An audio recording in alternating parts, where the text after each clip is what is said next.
This is the best of the week on Relevant Radio. So, Cyrus, we have some audio, I think, from John Prevost, who's the brother of the new pope. They were, Chicago kids growing up in Chicago.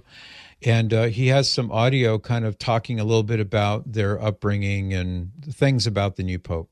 That's right. This is from ABC, and they set up nicely, so I'll just let them do it. Great. Now we're going to turn to ABC News' Alex Perez, who's in Chicago and got to speak with the brother of the newly elected pope to get his reaction to the news. Here's some of that interview. Huge deal. How are you feeling right now? To be honest, there hasn't been a chance to think about it because it's been constant phone calls, emails, messages, interviews. So I don't think it's really sunk in. It's kind of surreal. It's great pride.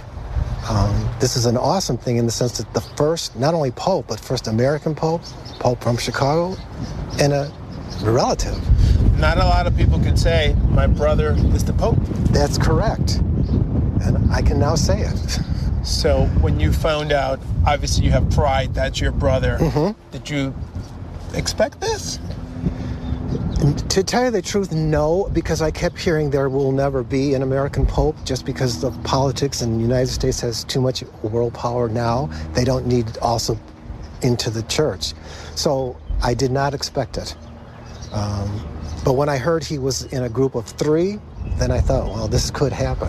When did you hear that part, and when did you know that he was maybe one of the finalists? Maybe like a day or 2 after the Pope died, and they were talking about who are the runner-ups and who's in line next to be Pope. And I think I might have heard something about that at that point.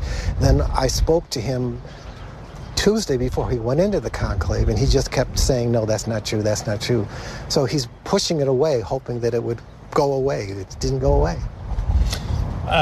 When you actually heard that it was your brother who was selected, where were you? Were you watching television? Were you on the phone? I was watching TV because I was reading a book. I got a text that said there's white smoke. So I went down and turned the TV on. No one knew at that point who the Pope was, but there was white smoke, so we knew. So I was watching. I called my niece just to make sure she knew. Then we just sat there and watched it, and then she said, look, the curtains are moving.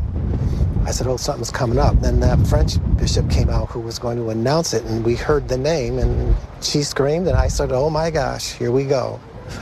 And then it has been nonstop phones and everything else.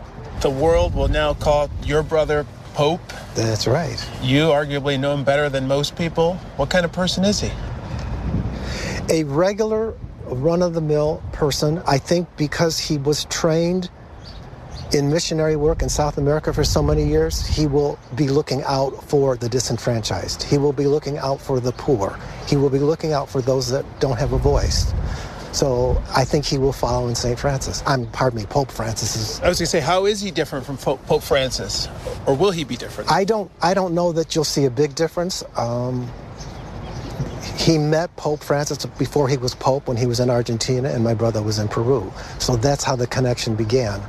I think they kind of believed in the same issues. So I don't know that there'll be much difference. He might prove me wrong, but I don't see there'll be much of a tradition, breaking the tradition of Pope Francis. Attending and being part of the church community that includes the south side of Chicago.